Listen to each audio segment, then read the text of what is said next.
بسم اللہ الرحمن الرحیم۔ پچھلی ویڈیو میں ہم نے جو آپ کو روایت بیان کی تھی حضرت علی کا وضو کا طریقہ بخاری شریف میں، تو اس کے اندر جب مسا کے الفاظ آئے تو اہل سنت کے محدثین نے کیا کارنامے، وحید الزمان نے، وہابیوں نے، اور یہ بخاری وغیرہ کی حرکتیں دیکھیں۔ انہوں نے کیا حرکت کی، جب یہ بخاری کی حدیث ہے اس میں فرمایا کہ حضرت علی جب کوفہ میں تھے تو ان کے پاس پانی آیا، انہوں نے پیا اور ہاتھ منہ دھوئے اور سر اور پاؤں کا بھی ذکر کیا۔ تفسیر الباری کی ہے جی جلد نمبر 7 میں، اور تفسیر الباری سے شرح بخاری جلد نمبر 7 صفحہ نمبر 229، طبع کراچی کا ترجمہ چھاپ ہے۔ خیر، تو اس کے اندر ہم نے یہ آپ کو واضح بیان کیا کہ وحید الزمان نے کیا حرکت کی۔ پاؤں پر مسا صاف واضح تھا، لیکن اپنی دل کی تسلی کے لیے لکھ دیا ذکر، اور پھر اس کے بعد اور تسلی نہیں ہوئی تو اس کے فٹ نوٹ پہ اپنا کیا لکھتا ہے، کہتا ہے شاید پاؤں پہ موزے ہوں گے، شاید کیا دلیل ہے تیرے پاس کے پاؤں پہ موزے ہوں گے۔ تو آگے چلتے ہیں جی، مسند طیالسی میں بھی المتوفا 204 ہجری بخاری سے پہلے کی ہے، اور اس میں بھی حضرت علی کا وضو ہے۔ مسند طیالسی 2 صدی ہجری میں پیدا ہونے والے اہل سنت محدث نے بھی بخاری شریف والی مذکورہ بالا روایت نقل کی، لیکن اس میں وضاحت سے لکھا کہ اس میں حضرت علی نے وضو کیا تو حضرت علی نے منہ، ہاتھ دھوئے اور سر اور پاؤں کا مسح کیا۔ اور یہ کہاں پہ آپ کو مسند طیالسی کی جلد نمبر 1 صفحہ نمبر 58، ترجمہ مولانا عبدالحلیم چشتی، طبع کراچی۔ ٹھیک ہے جی، تو پپا جانی ٹولہ، الیاس قادری ٹولہ، یہ سارا جتنا بھی ٹولہ ہے نا، وہ بھی یہ مسند طیالسی کا حضرت علی والا وضو دیکھ لے۔ وہ جو نہاتا ہوتا ہے نا وضو کے درمیان، سارے ان کے اہل سنت کے لوگ نہا رہے ہوتے ہیں، تو وہ کیا چیز ہے، وہ وضو باطل ہے۔ عبداللہ ابن عباس کا طریقہ ہے وضو، شاہ ولی اللہ محدث دہلوی کے زمانے۔ پہلے تو حضرت علی کا تھا نا، چلو اہل بیت ہے، یہ اہل بیت کو کون سا مانتے ہیں، تو ہم اہل بیت کو چھوڑ دیتے ہیں،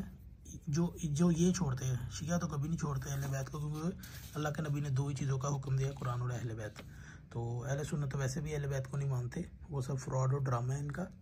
تو آئیں ان کا صحابہ میں سے دکھا دیتے ہیں۔ ویسے تو عبداللہ ابن عباس کو بھی یہ کہتے ہیں جی اہل بیت ہے، تو جو انہوں نے اہل بیت کے ساتھ کیا ہے اہل سنت نے، تو ویسے بھی ابن عباس سے ان کی حدیثیں ہیں نا، حضرت علی سے تو اتنی لی نہیں، امام حسن سے تو انہوں نے ایک بھی حدیث نہیں لی بخاری میں، تو یہ تو ہم سمجھ سکتے ہیں نا کہ ان کے اہل بیت کون سے ہیں۔ خیر، شاہ ولی اللہ محدث دہلوی الزالۃ الخفا میں حضرت ابن عباس کا مشہور زمانہ قول نقل کرتا ہے کہ میں نے کتاب اللہ میں مسا کے سوا کچھ نہیں پایا، اور مروی ہے کہ ابن عباس سے انہوں نے کہا وضو 2 اعضاء کا دھونا اور 2 اعضاء کا مسح ہے، اور مروی ہے ابن عباس سے کہ اللہ نے 2 غسل 2 مسح فرض کیے۔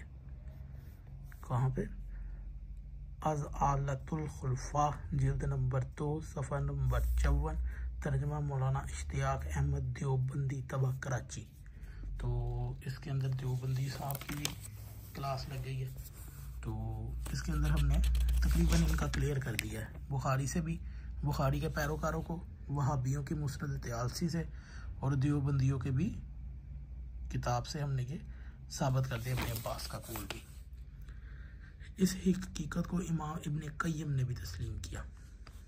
وضو میں 2 اعضاء کا دھونا اور 2 کا مسح ایسی ناقابل انکار حقیقت ہے کہ اہل حدیث کے بہت بڑے پیشوا اب بھی اسے تسلیم کیے بغیر نہیں رہ سکتے۔ وہ اپنی کتاب اعلام الموقعین میں لکھتے ہیں کہ اصلی وضو میں 4 ہیں، 2 میں اصل دھونا ہے اور 2 میں مسح کا حکم ہے، اور یہ اعلام الموقعین جلد نمبر 1 صفحہ نمبر 313، ترجمہ مولانا محمد جوناگڑھی، طبع لاہور کی چھاپ ہے۔ تو یہ تھا ان کی کتابوں کے اعتراف، اور اگر اہل سنت میں ذرا سی بھی شرم ہے نا، اگر وہ اپنے آپ کو سنی کہتے ہیں، اہل حدیث کہتے ہیں، تو وہ کل مسح والا وضو کریں اپنی مسجدوں میں، ایک دن ہی صحیح،